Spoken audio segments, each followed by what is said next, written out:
origins of psychological warfare were in Nazi Germany, and in the Nazi ideology, they had something that was called Weltanschauungskrieg, which means worldview warfare.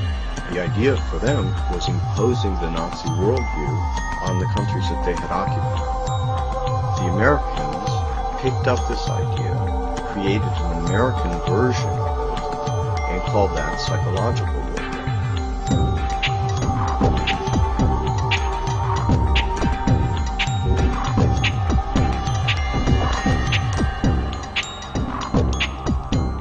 In trying to understand psychological warfare and in trying to understand the American approach to the post-war efforts to control people's minds, both as individuals and on a mass scale, there's a lot of illusions about how that was done. Were Nazis involved in that process? Yes, they were. Mind control was a psychological warfare weapon that Adolf Hitler regarded as the answer for taking over the entire planet.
Project, which was an experiment carried on at Montauk Point, New York, on the southeastern tip of Long Island, that's off of metropolitan New York, was essentially two projects. It was a mind control project where they did research on how to influence the mind of man using electromagnetics.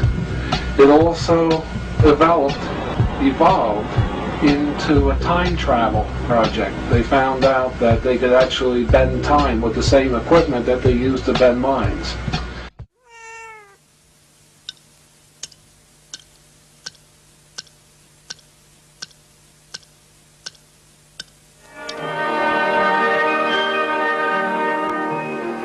Moscow is in the midst of the last hours of summer.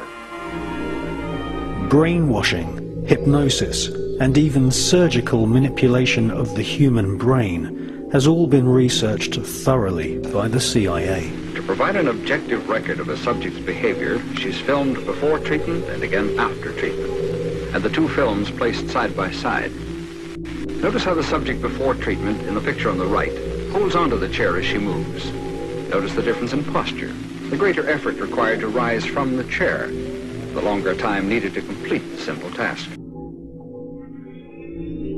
He would cut the skin, take the skin flap back, roll it back. He would then literally remove the skull, the top part of the skull. The patient all this time is under a local anesthetic, completely conscious.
name for the mind control research in this country was MK Ultra. MK Ultra was one program of a series of programs that came out of the CIA to experiment with different types of mind control, using drugs, using electroshock, using insulin shock, and other techniques.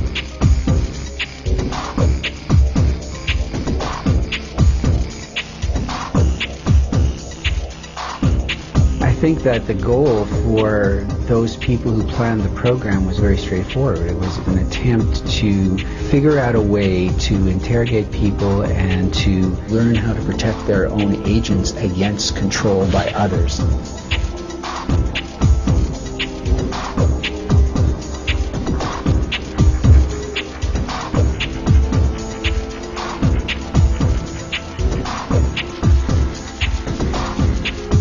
If you put someone in a position of being disabled by not feeding them or not allowing them to sleep or overwhelming them with sound, if you use massive shock treatment and you give people massive doses of drugs such as PCP or mescaline or amphetamines or LSD, and if you put them in periods of darkness where they can't predict from one minute to another what is going to happen next, so they're always dreading, there's no consistency to sort of what's going to happen, anybody can be put in a position of being open to brainwashing.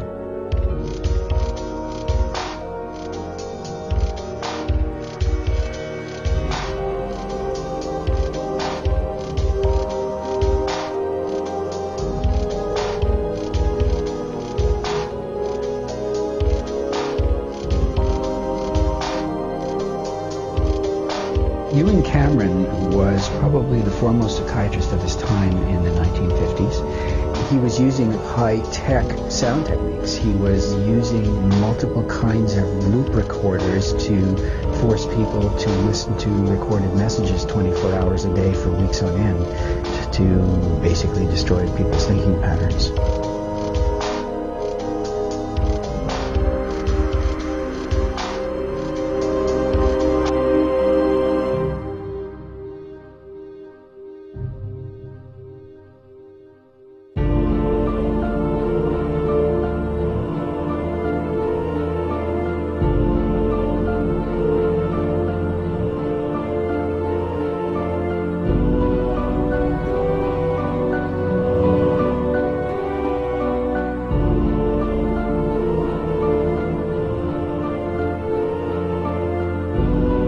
Look at the PET scans, they're different. If I try to impersonate a different persona while I'm getting PET scans, my brain will look the same.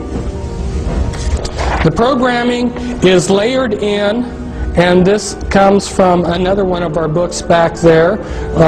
Cisco did amazing drawings where she invited her different alters, her different personalities to work together on putting down on paper what they were seeing, because they had no talk programming. And the programming that is so sophisticated, there's so much to talk to you about. I mean, how they're using implants and on and on and on. And I'd love to tell you everything that I know, but as they go in and splinter a person's mind into thousands of disassociated pieces, they have to put those pieces together in some fashion that's going to be useful to them. So then they're structuring, and as they build the structures, they like to use structures like this. Like this is an infinity type structure, so that the person being programmed, they get a feeling like there's no beginning or no end to the programming. It gives them a hopeless feeling. And then when the master finally, the programmer or the handler finally has finished programming the slave, he will have a 3-ring binder, a laptop computer with pages that look like this, and if he wants to call up a particular alter, he would say, like Brown Levi 2003 11A, Brown Levi 2003 11A, Brown Levi 2003 11A. That right there would be the access code to pull up a particular personality that they would want. And a lot of these personalities will not live in reality. They live in a total science fiction world. They've been dehumanized. Here's how one of Cisco's alters perceived herself. And they use Walt Disney movies for the programming. As you can see, this is from a Walt Disney movie where a doorknob it takes on life. If you showed a Walt Disney movie like this, you're creating the images for them to use hypnotically as they go in and do the behavior modification and hypnosis on that altar. And so this could be used to create a doorknob alter within a person's mind. And as they go through the dehumanizing process, have a heart. I'm not a human. And then they've been dehumanized to think that they're maybe a horse or a dog or a cat or whatever. Put in a master computer in the back of your neck, and these are just a few of the sites. These are the audio implants. There's about 6 different major categories of implants. You've got mimics implants, you've got auditory implants, holographic implants anyway, and when they program, they layer in the programming. They use a lot of, some of the base programs are your Alien scripts, your Alice in Wonderland, and Wizard of Oz. Those are very common base programming scripts. And also Star Wars and Star Trek.